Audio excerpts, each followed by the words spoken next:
वो चली गई। एक रोमांच और रहस्य से भरी कहानी। भाग 1। वो चली गई।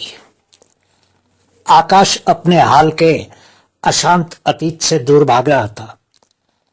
4 साल तक उसके साथ समय बिताने वाली उसकी मंगेतर कादम्बरी ने उसको बिना किसी कारण के अचानक छोड़ दिया था।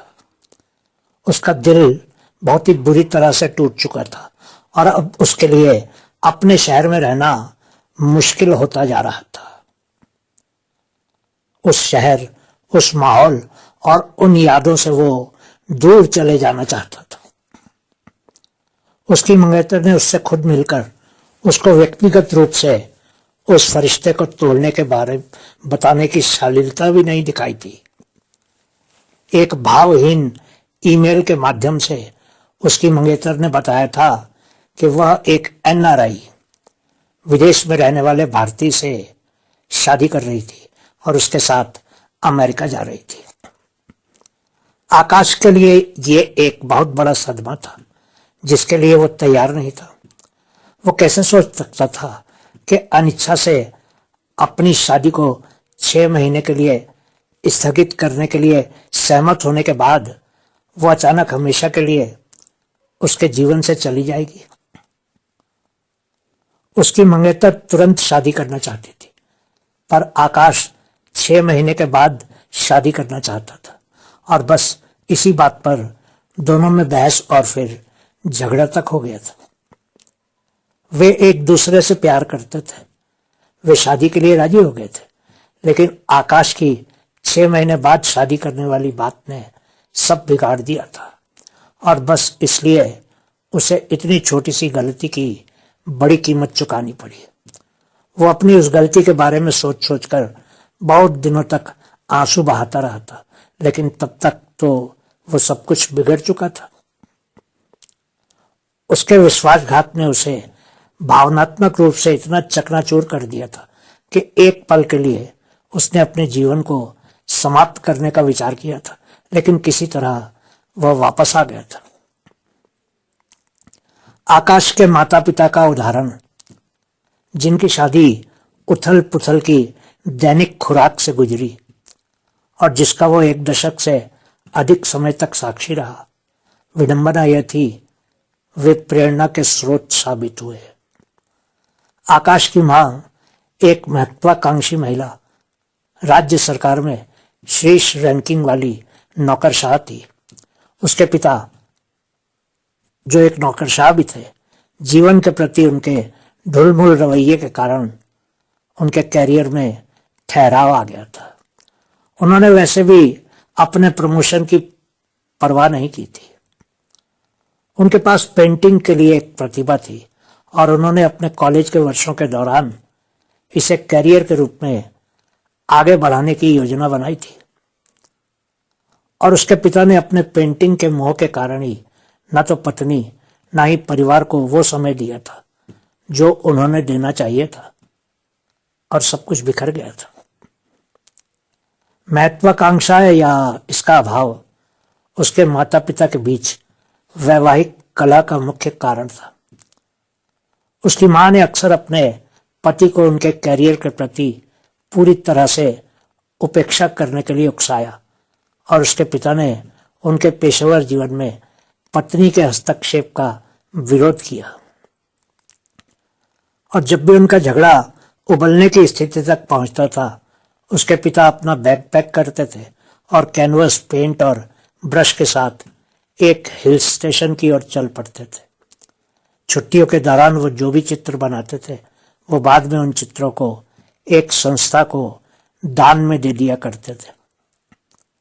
सबसे पहली बात यह थी कि वह अपने चित्रों को घर लाने और अपनी पत्नी को परेशान करने से डरते थे, जो वैसे भी उनकी ज्यादा परवाह नहीं करती थी। दूसरा, वह कभी नहीं चाहते थे कि कुछ चित्रों के कारण उनकी शादी की परीक्षा हो। अपने बेटे की खातिर वो अपने प्रेमहीन विवाह को जारी रखना चाहते थे।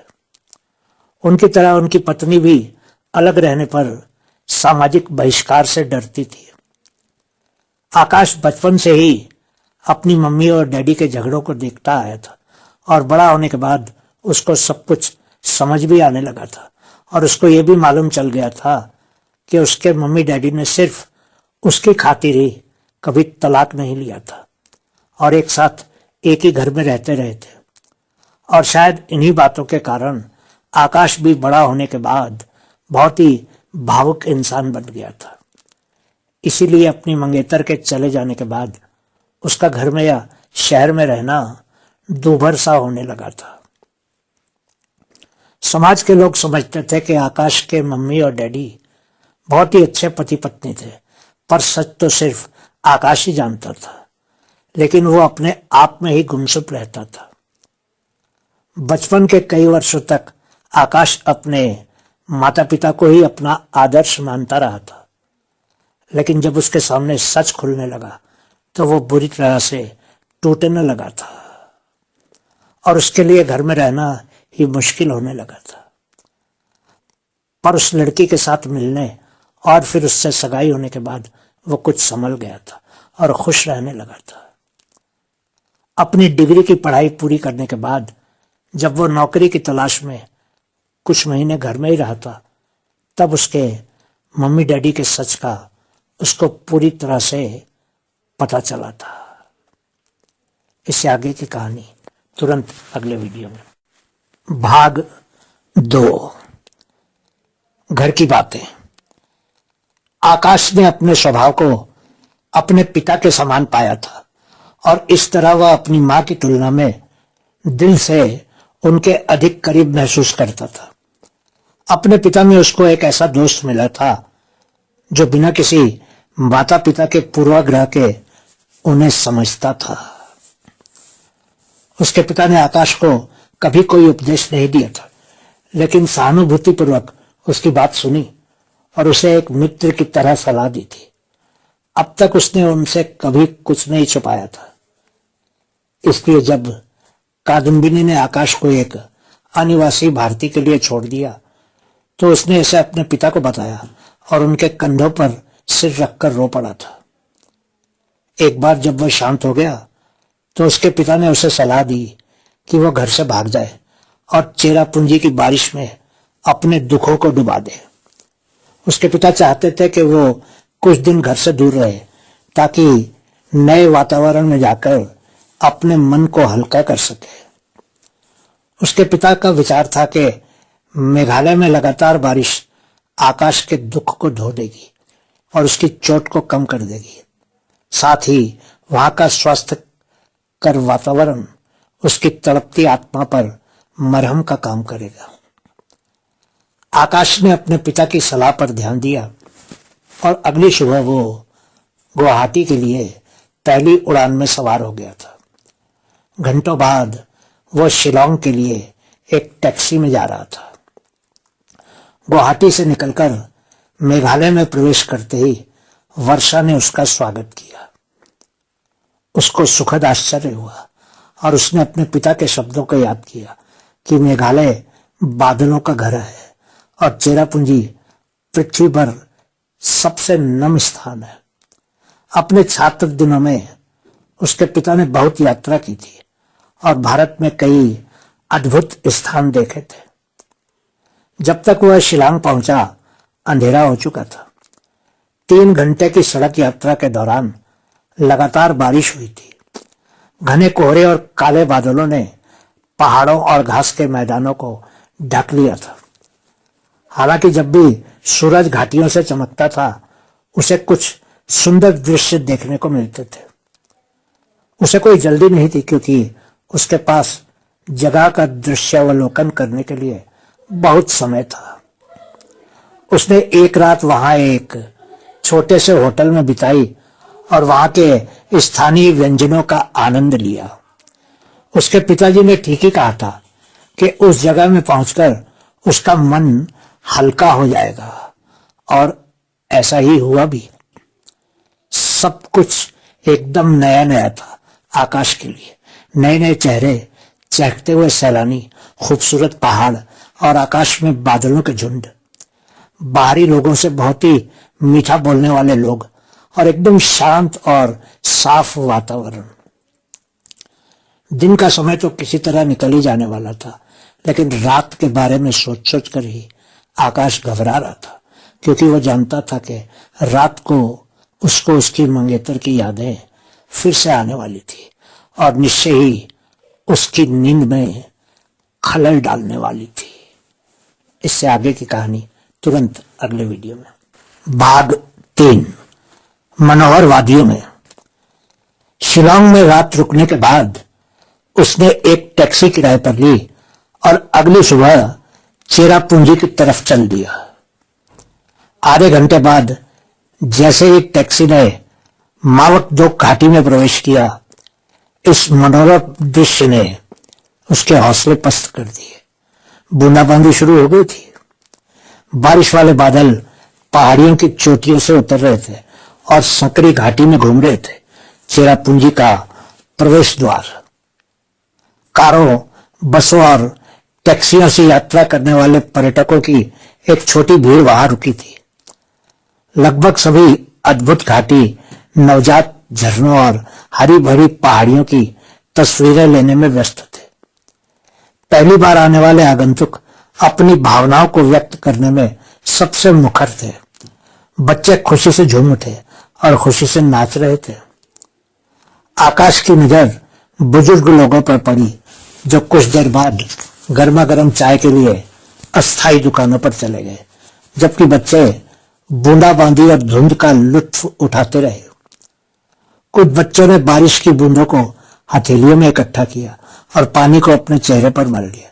कुछ ने कोहरे को अपनी मुट्ठी में पकड़ने की कोशिश की और कुछ को बस अपने शरीर के खिलाफ गीली हवा का एहसास पसंद आया। चिंतित माताओं ने बार बार चिल्लाकर अपने उद्दंड बच्चों को शामियाने के नीचे आने को कहा। उनकी बार बार की दलीलें और धमकियां हंगामे में डूब गई। हालांकि माताओं की पीड़ा और बच्चों की खुशी जल्दी समाप्त हो गई जब ड्राइवरों ने उन्हें वाहनों के अंदर जाने का आग्रह किया। उन्हें उन बच्चों पर तरस आया जिनकी मौज मस्ती कम हो गई थी। मिनट बाद वे सभी चले गए। उसने उनका पीछा किया। मैकडोक घाटी की लुभावनी सुंदरता और बाद में फैले हरे भरे घास के मैदानों ने उसे सब कुछ भुला दिया। उसे लगा जैसे वह स्कॉटलैंड में है, एक ऐसी जगह जिसे उसने फिल्मों में देखा था। कोमल ढलानों पर बसे और घाटियों में सुरक्षित रूप से बसे कुछ छोटे गांवों को छोड़कर मीलों तक कोई शहर नहीं थे। टैक्सी ड्राइवर ने बड़ी आसानी से घुमावदार सड़क पार कर ली। नम और ताजी पहाड़ी हवा स्फूर्तिदायक थी और परिदृश्य का अकेलापन सोचा समझा था। उसने खुद को एक अलग दुनिया में बहते हुए पाया, जहां हर चीज में खुशी व्याप्त थी। मेघालय या चेरापूंजी के बारे में ड्राइवर को जो कुछ भी कहना था, उसने उसे नहीं सुनने का फैसला किया। इसके बजाय उसने कभी कभी अपने चेहरे पर बारिश के अचानक झोंके का आनंद लिया। कुछ देर पहले बच्चों को बारिश में खेलते देख उसके भीतर का बच्चा भी उभर आया। उसने सोचा कि यह अपने बचपन को फिर से जीने का समय था। इससे आगे की कहानी तुरंत अगले वीडियो में। भाग 4। भूलने की कोशिश। 1 घंटे बाद उसने एक पहाड़ी पर कुछ झोपड़ियों की पहली झलक देखी। केवल कुछ ही सामने की झोपड़ियां दिखाई दे रही थी, जबकि बाकी एक जिद्दी धुंध की मोटी परतों में ढकी हुई थी। और जब ड्राइवर ने उसे सूचित किया कि वो सामने चेरापूंजी का प्रसिद्ध शहर था, तो वह लगभग खुशी से झूम उठा। जैसे जैसे वह पास गया और झोपड़ियां दिखाई देने लगी। पूरा शहर घने कोहरे की चपेट में था। वो वास्तव में भाग्यशाली होगा कि उसे बरसात के महीनों में पूरा नजारा मिल जाए, ड्राइवर ने उसे बताया। होटल में कदम रखते ही बूंदाबांदी बारिश में बदल गई। ड्राइवर से सलाह लेने के बाद उसने उस दिन उस जगह को देखने की अपनी योजना छोड़ दी। शाम तक मौसम साफ होने पर उसने पास के जंगल में टहलने का विचार किया। उसने दोपहर के भोजन के लिए स्थानीय व्यंजनों का लुत्फ उठाया। जब दोपहर का भोजन तैयार किया जा रहा था, वो बरामदे में चला गया और बारिश को देखा, जिसका रोष कम नहीं हुआ था। अपने 30 साल के जीवन में उसने कभी भी इतनी बारिश नहीं देखी थी, जिससे सब कुछ इसके साथ बह जाने का खतरा हो। उस समय उसने महसूस किया कि तकनीकी प्रगति के बावजूद प्रकृति के सामने मनुष्य कितना असहाय था। क्या इंसान कभी तकनीक से प्रवृत्ति के कहर पर काबू पा सकेगा? उसने आश्चर्य किया। वेटर, एक स्थानीय खासी लड़का जो उसका दोपहर का भोजन लेकर आया था, ने उसके आगे के विचारों को बाधित किया। भारी बारिश से लड़का बेफिक्र लग रहा था। अपनी विशिष्ट मुस्कान के साथ उसने उसे दोपहर का भोजन परोसा और रसोई में गायब हो गया। आकाश ने खाना खाया और अपना दोपहर का भोजन सामान्य से जल्दी समाप्त कर लिया। बारिश बेरोक टोक जारी रही और वह मंगलवार दोपहर तक अपने कमरे में कैद रहा। चेरापूंजी के मानकों के अनुसार भी पिछले 24 घंटों के दौरान बारिश काफी भारी रही थी। वेटर ने उसे सूचित किया। दोपहर बाद अचानक मौसम साफ हो गया। वो तुरंत अपने कमरे से बाहर निकला और जंगल में टहलने चला गया। उसे सोचने के लिए एकांत और समय चाहिए था। उसे कादम्बिनी को भूलने और अपने विचारों और यादों को अपने पीछे रखने के लिए समय चाहिए था, ताकि वह अपने जीवन के साथ आगे बढ़ सके। इस नए वातावरण में उसको थोड़ी देर के लिए ऐसा लगा जैसे कि वो किसी और ही दुनिया में था और पृथ्वी से उसका कोई भी संबंध नहीं था। वो कुछ देर के लिए कादम्बिनी और अपने मम्मी डैडी तक को भूल गया। उसको उस शांति का थोड़ा थोड़ा आभास होने लगा था, जिसकी तलाश में वो वहां आया था। इससे आगे की कहानी तुरंत अगले वीडियो में। भाग 5, चेरी। 1 घंटे की सैर उसे चीड़ के घने जंगल में ले गई। हालांकि प्रचलित कोहरे और उमस भरे मैदान से उसका चलना थोड़ा मुश्किल हो गया था। खराब मौसम के बावजूद ये वो आदर्श स्थान था जिसकी उसे तलाश थी। आराम से बैठने की जगह ढूंढने की कोशिश में वो चलता ही रहा।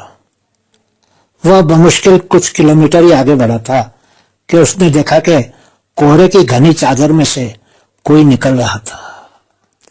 एक जंगली जानवर के बारे में सोचते ही उसकी रीढ़ में सिहरन पैदा हो गई और वो आतंक में जम गया। वो नहीं जानता था कि अगर जानवर ने उस पर हमला किया तो वह कहां और कैसे भागेगा। उसे संदेह था कि क्या वह दलदली परिस्थितियों में भाग पाएगा। और जब उसने कोहरे के बीच एक इंसान की धूमिल आकृति को देखा तो उसने राहत की सांस ली। जिज्ञासु वह स्थिर खड़ा रहा और आकृति को आगे बढ़ता हुआ देखता रहा। क्षण भर बाद जब रूपरेखा स्पष्ट हो गई तो वह एक लड़की को पाकर चकित रह गया। वह एक टहनी लेकर चल रही थी और चलते समय पांव के नीचे के छोटे छोटे से पत्थरों को ठोकर मार रही थी। उसका चेहरा, जिसकी सुंदरता का उसे यकीन था, धुंध के हल्के घूंघट में ढका हुआ था। उसकी आवाज आश्चर्यजनक रूप से आकर्षक थी। ये एक विशिष्ट खासी रोमांस का संकेत देने वाला निम्न मधुर स्वर था। पर्यटक ब्रोशर में वर्णित लेकिन अनुभव में दुर्लभ। जब वह उससे कुछ मीटर की दूरी पर आई तो उसकी इच्छा हुई कि वह एक पेड़ के पीछे छुप जाए और उसका गाना सुने। वह उसकी मधुर आवाज के संगीत को अपने दिल की गहराई में महसूस करना चाहता था, लेकिन जब उसने उसे देखा तो उसने गुनगुनाना बंद कर दिया और उसके सवाल के बारे में कि वह उसे किससे डरा था, उसकी ओर से एक धीमी विलंबित प्रतिक्रिया प्राप्त हुई। ये मैं हूं, मेरा मतलब है आकाश। वो हकलाया। तू यहां क्या कर रहा है? उसने तेज आवाज में पूछा। मैं एक पर्यटक हूं, मैं जंगल में टहलने आया था, उसने आत्मविश्वास से कहा। मैं सो रहा हूं। शोरा? उसने दोहराया। इसे भूल जाओ, मुझे चेरा कहो। इसका उच्चारण करना बहुत आसान है। यहां तक कि अंग्रेज भी, जब वे पहली बार यहां आए थे तो वे इसे इसी ढंग से उच्चारण करने में विफल रहे थे। उसने उसे आराम से कहा। तब तक आकाश पूरी तरह से भ्रमित हो चुका था, लेकिन उसे एक बात का यकीन था कि उसने लड़की का नाम गलत रखा था। हालांकि वो अंग्रेजों के गलत होने के बारे में जो कुछ भी कह रही थी उसे समझ नहीं पाया था। तो अपने मन को स्पष्ट करने के लिए उसने पूछा, क्या तुम मुझे बता सकती हो कि शोरा का रहस्य क्या है? उसने उसे देखा और मुस्कुरा दी। पहली बार उसने उसे करीब से देखा। वह एक खासी लड़की थी जिसकी अविश्वसनीय सुंदरता आदिवासी मासूमियत के साथ संयुक्त रूप से एक देहाती कविता और जंगल की विद्या के सही मिश्रण में थी। वह उसके मिट्टी के आकर्षण से मंत्र मुग्ध खड़ा था। क्या हम कहीं चले जाएं जहां हम आराम से बात कर सके? उसने उसे उसकी उलझन से बाहर निकालते हुए पूछा। थोड़ा शर्मिंदा होकर वह बुदबुदाया, हाँ चलो, जहां तुम कहती हो वहीं चलते हैं। वो आगे आगे चलने लगी और पीछे पीछे चलते हुए आकाश उसके शरीर की सुंदर बनावट को ही देखे चला जा रहा था। वो निहायत ही खूबसूरत थी और आकाश को तो यकीन ही नहीं हो रहा था कि उस जंगल में भी उसको कोई इतनी मासूम और खूबसूरत जवान लड़की मिल सकती थी। जिस मस्त चाल में वो चल रही थी उसको देखकर ही लग रहा था कि वो उस जंगल के सभी रास्तों और पगडंडियों से भी भली भांति परिचित थी। और फिर परिचित होती भी क्यों ना, उसका तो वो घर ही था जहां वो पैदा होकर जवान हुई थी। लेकिन इस तरह से शाम के समय में उस लड़की का आकाश को मिलना उसको अचंभित जरूर कर रहा था। लेकिन रास्ते में आकाश ने उसे कुछ भी नहीं पूछा और चुपचाप उसके पीछे पीछे चलता रहा, जैसे कि कोई बच्चा किसी बड़े के पीछे उसकी आज्ञा मानकर चलता है। वो खुद भी हैरान था कि कुछ देर पहले तो वो एक लड़की की यादों से छुटकारा पाने के लिए प्रयास कर रहा था और कुछ ही देर बाद वो एक और लड़की की तरफ खींचा चला जा रहा था। शायद उस जंगली लड़की में था ही कुछ ऐसा जिससे आकाश खुद को दूर नहीं रख पा रहा था। इससे आगे की कहानी तुरंत अगले वीडियो में। भाग 6, प्यार फिर जागा। बहुत देर तक जंगल की पगडंडी पर चलते हुए वो दोनों एक घने पेड़ों से घिरी हुई जगह पर पहुंच गए। वे वहां से करीब 1 फरलांग दूर एक सुनसान झोपड़ी में चले गए। झोपड़ी पर ताला लगा हुआ था, जगह जगह जाले लगे हुए थे। ऐसा प्रतीत होता था कि मालिक लंबे समय के लिए चला गया था। वे बरामदे में खड़े थे। उनके बीच 1 मीटर की दूरी थी जो उन्हें 1 मील लगती थी। आप अंग्रेजों के बारे में कुछ कह रही थी? उसने अधीरता से पूछा। वो हाँ, उसने याद करने की कोशिश की। सबसे पहले और सबसे महत्वपूर्ण, ये शो है रहा है, न कि आपने जैसे इसे कैसे उच्चारित किया। दूसरी, मैंने कहा कि ब्रिटिश भी इसे सही नहीं कर सकते थे। चकित होकर उसने पूछा, तो कहानी क्या है? वो तुरंत शुरू हुई। ये एक कहानी है जो लगभग 150 साल पहले हुई थी, जब शिलांग मौजूद नहीं था। इस पर विश्वास करना मुश्किल है, लेकिन ये सच है। अगर शिलांग तब भी अस्तित्व में था तो ये कुछ झोपड़ियों का एक छोटा अवर्णनीय गांव रहा होगा। इस क्षेत्र के खासी कबीले के लोग तत्कालीन पूर्वी बंगाल में तैनात ब्रिटिश सैनिकों पर अक्सर हमले किया करते थे।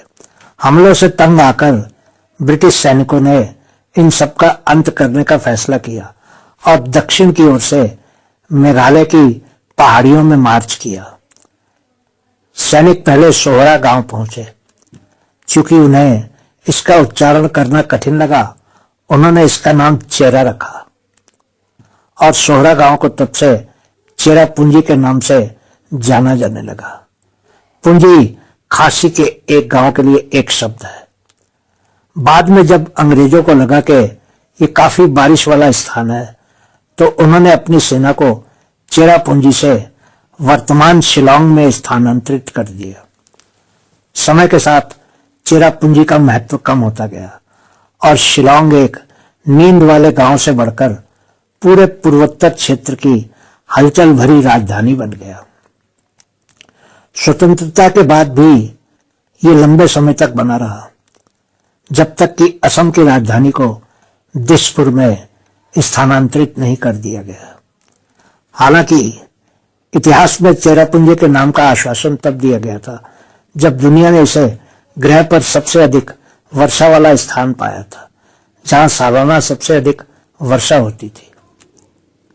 क्या यह बहुत चौंकाने वाली बात नहीं है कि इस छोटे से गांव में अमेजन घाटी सहित पृथ्वी पर किसी भी अन्य स्थान से अधिक वर्षा होती है? निश्चित रूप से ये एक परिकथा की तरह लगता है। ये विश्वास करना मुश्किल है कि मैं यहां घूम रहा हूं, जो दुनिया में एक प्रसिद्ध जगह है, आकाश ने प्रशंसा से कहा। लेकिन तुम ये सब कैसे जानती हो? मैं एक छोटी बच्ची थी जब अंग्रेज पहली बार यहां उतरे थे। वो मुस्कुराई।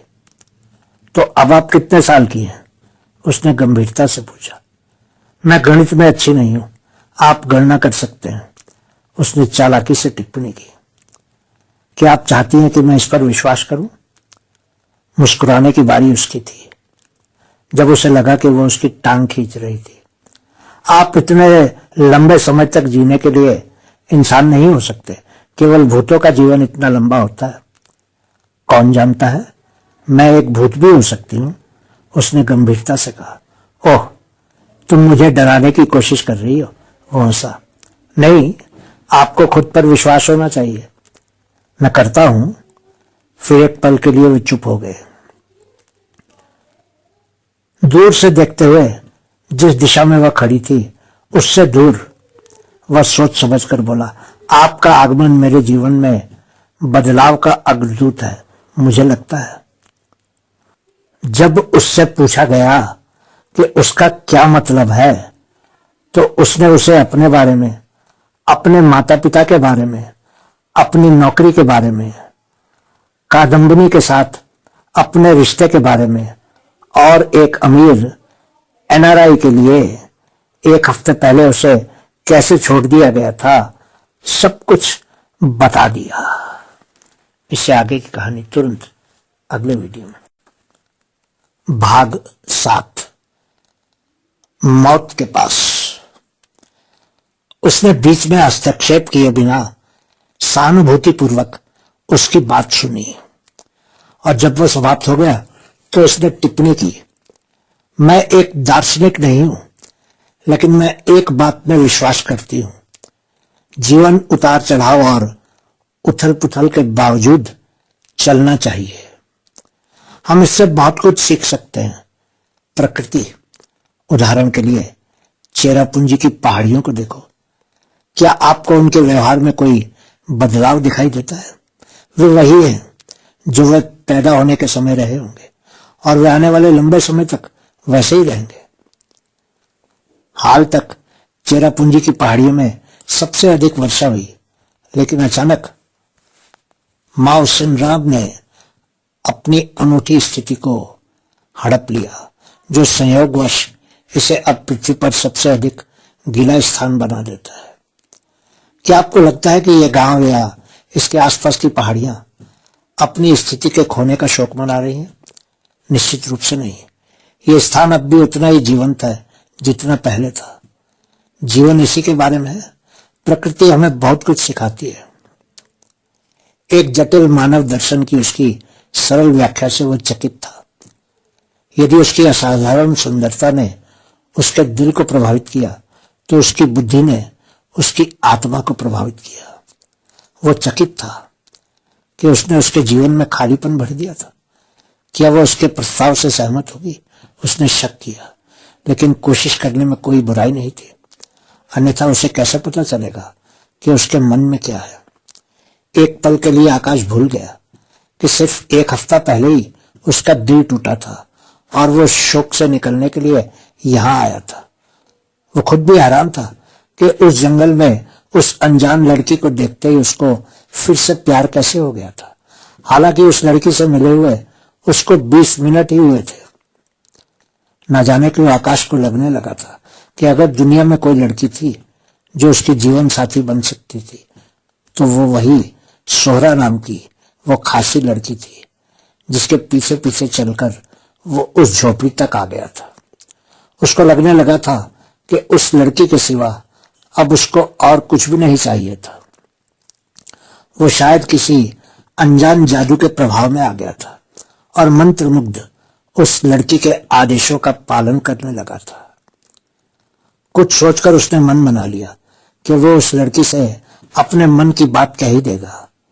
उस पहली कुछ मिनटों की मुलाकात के बाद ही हिम्मत बटोरते हुए वो उसके करीब गया और फुसफुसाया, चेरा, क्या तुम मुझसे शादी करोगी? ओह, तुम एक भूत से शादी करना चाहते हो? वो चिढ़ाते हुए हंसी। कृपया, मुझे तुम्हारी जरूरत है, उसने विनती की। उसने उसकी ओर प्रत्याशा से देखा और अपनी सांस रोक ली। हालांकि उसके होठ कांप रहे थे, उसने कुछ नहीं कहा। उसने तर्क दिया कि उसे निर्णय लेने के लिए और अधिक समय की आवश्यकता हो सकती है। वो उसकी दुर्दशा को समझ गया। आखिरकार ये उसके जीवन का सबसे महत्वपूर्ण निर्णय था और वो नहीं चाहती थी कि वो इसे जल्दबाजी में करे, और इसलिए उन्होंने इंतजार किया। लेकिन चेरापूंजी का चंचल मौसम इंतजार नहीं कर रहा था। बारिश ने अपनी तीव्रता खो दी थी, लेकिन कोहरे ने जोर पकड़ लिया और कुछ ही मिनटों में इसने पूरे क्षेत्र को भर दिया, जंगल, घाटी और झोपड़ी। वो दौड़ते हुए बरामदे में आई और अचानक दिन रात में बदल गया। कुछ दिखाई नहीं दिया। आकाश घबरा गया और उसने सोचा कि वो उसे खो देगा। कोहरे से निकलते ही वो गायब हो गई। उसने अंधेरे में उसकी तलाश की, लेकिन वो नहीं मिली। व्याकुल होकर उसने झोपड़ी के चारों ओर उसकी तलाश की, लेकिन वो वहां नहीं थी। हताशा में उसने उसका नाम सोहरा बार बार चिल्लाया। फिर वह उदास होकर जमीन पर बैठ गया, ये सोचकर कि उसने उसे हमेशा के लिए खो दिया है। लेकिन उसके निराश होने पर कोहरा छटने लगा और जब उसने चारों ओर देखा तो उसने उसे पास में खड़ा देखा। खुशी के मारे उसके गालों पर आंसू लुढ़क गए। वो पास आई, उसे उठाया और फुसफुसाई, अगर ये कोहरा नहीं होता तो मुझे नहीं पता होता कि तुम मुझसे कितना प्यार करते हो। तो क्या मैं ये मान लूं कि तुम मुझसे शादी करोगी? वो आनंदित था। मुझे कल शिलोंग में सेंट्रल पॉइंट पर सुबह 10 बजे मिली है। मैं आपको अपना जवाब वहीं बताऊंगी। आप मेरे साथ टैक्सी में आ सकते हैं, उसने सुझाव दिया। मेरी चिंता मत करो, मैं समय पर पहुंच जाऊंगी। मेरे पास पंख है, मैं उड़ सकती हूँ, उसने छेड़ा। वो थोड़ी देर के लिए हिचकिचाया और फिर बोला, क्या होगा अगर मैं आपको वहां शिलोंग में नहीं मिला? यदि आप मुझ पर विश्वास करते हैं तो आप इंतजार करेंगे, उसने कहा और चली गई। उसने उसे बहते कोहरे में गायब होते देखा। अगर, वो सोचकर कांप गया। वो अचानक ही इस तरह से गायब हो गई थी जैसे कि वो वहां कभी थी ही नहीं। वो काफी देर तक वहीं खड़ा रहा और फिर इधर उधर तलाशने लगा, पर अंधेरा होने लगा था, इसलिए वो जल्दी जल्दी होटल की तरफ चलने लगा। उसने होटल पहुंचते ही सबसे पहले खाना लाने वाले लड़के को बुलाया और उस लड़की के बारे में पूछा जिसको वो अभी अभी मिलकर आ रहा था। पास के जंगल में एक बहुत सुंदर लड़की रहती है, क्या तुम उसको जानते हो? साहेब, यहाँ तो हर तरफ ही बहुत सुंदर सुंदर लड़कियां हैं, आप किसकी बात कर रहे हैं? उसका नाम शोरा या शायद सोहरा है, शायद सोहरा ही है। नहीं, उसने कहा था कि उसको मैं चेरी कहकर बुलाऊं। ओ साहब जी, वो चेरी, वो तो भूतनी है जी, ऊपर पहाड़ों में ही घूमती रहती है, बहुत खतरनाक है जी वो, आप अब उधर मत जाइएगा। मैं तो वैसे भी कल वापस जा रहा हूं, बस यूं ही पूछ लिया। ये सेंट्रल पॉइंट कहां पर है? मुझे कल सुबह 10 बजे वहां जाना है। हाँ, वो मैं आपको दिखा दूंगा कल सुबह, मैं आपको वहां ले जाऊंगा। आप सुबह 9 बजे तैयार हो जाइएगा जी। ठीक है, अब तुम खाना ले आओ। उस लड़के के जाने के बाद आकाश को नींद नहीं आई और वो पूरी रात खिड़की के पास खड़ा उसके बारे में ही सोचता रहा। उसने एक थर्मस भरकर चाय मंगवाकर रख ली थी रात को पीने के लिए।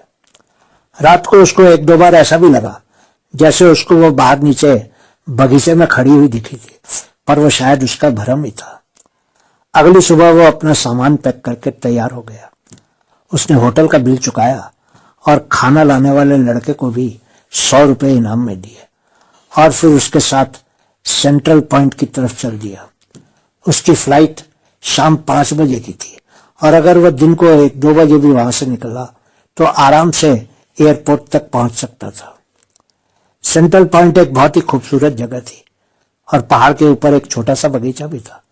वहां लोग कह रहे थे कि वो प्रेमियों के मिलने की जगह थी।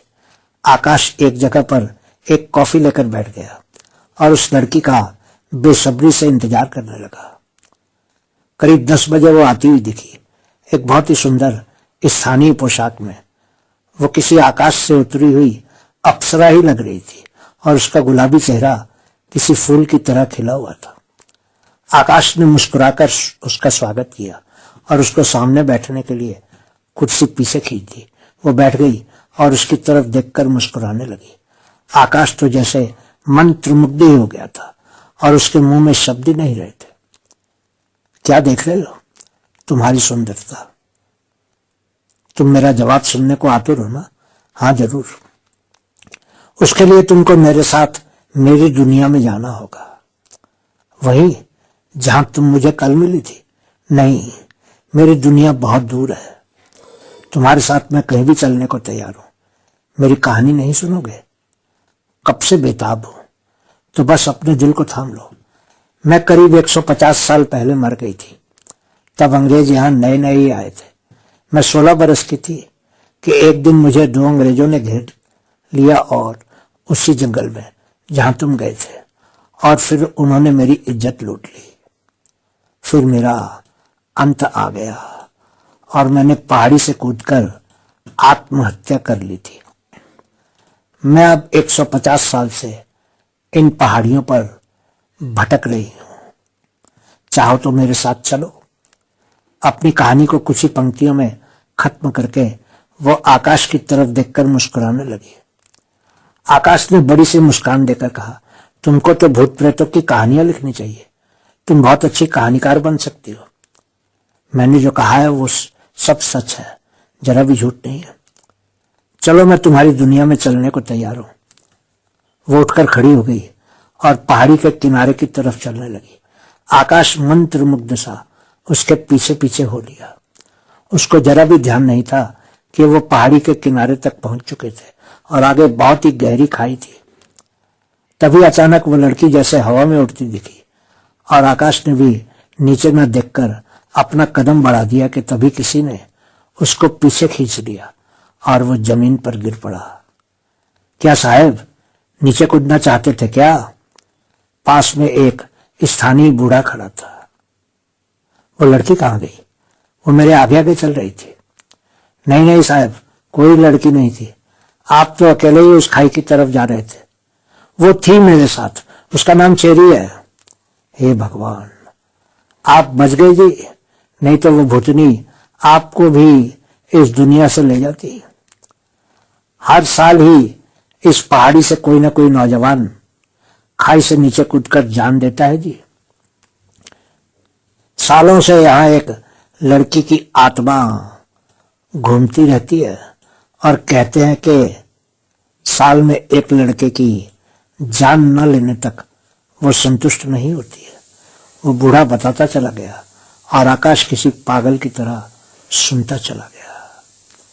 शाम को जब वो जहाज में बैठा घर की तरफ जा रहा था तो बार बार कांप रहा था, क्योंकि वो मौत के कितने करीब से सुरक्षित वापस आ गया था। वो जानता था कि अगर वो उस लड़की की कहानी डैडी को बताएगा तो वो शायद यकीन कर भी लेंगे, लेकिन और कोई भी यकीन नहीं करेगा और सभी कहने लगेंगे कि कादम्बिनी को खोने के बाद आकाश पागल हो गया था। अगले दिन से आकाश एक पूरी तरह से बदला हुआ इंसान था। उसके चेहरे पर मुस्कुराहट लौट आई थी।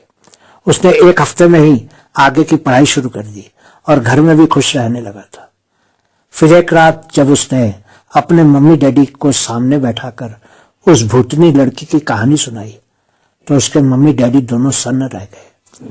न जाने क्या चमत्कार हुआ कि अचानक ही उसके मम्मी और डैडी दोनों की आंखों में आंसू आ गए और दोनों एक दूसरे के करीब आ गए। दोनों ने कुछ सोचकर एक दूसरे को सॉरी कहा और पिछले इतने वर्षों के रूखेपन के लिए भी एक दूसरे से माफियां मांगी। कुछ ही दिनों में उनका घर एक हंसता खेलता घर बन गया और आकाश तो सबसे खुश इंसान था उस घर में, क्योंकि अब मम्मी और डैडी दोनों ही एक दूसरे के साथ घूमने फिरने और बातें करने लगे थे। ये एक अविश्वसनीय परिवर्तन था दोनों के ही व्यवहार में, लेकिन उस परिवर्तन से आकाश को लगने लगा था कि वो अब वास्तव में अपने मम्मी डैडी का बेटा बन गया था। एक सुबह जब उसके डैडी ने आकाश से कहा, बेटा क्या तुम्हारी शादी के लिए कोई लड़की देखना शुरू कर दे? तो आकाश ने मुस्कुराकर कहा, अब तो कोई भी चलेगी, हाँ लेकिन भूतनी ना हो। वैसे तो मैं जानता हूं कि होती तो सब भूतनियां ही हैं। आकाश की बात की गहराई को समझकर उसके मम्मी डैडी कुछ देर तक तो खामोश रहे, लेकिन फिर जोर जोर से हंसने लगे और घर एक खुशहाल घर में बदल गया। कहानी सुनने के लिए आप सभी का बहुत बहुत शुक्रिया।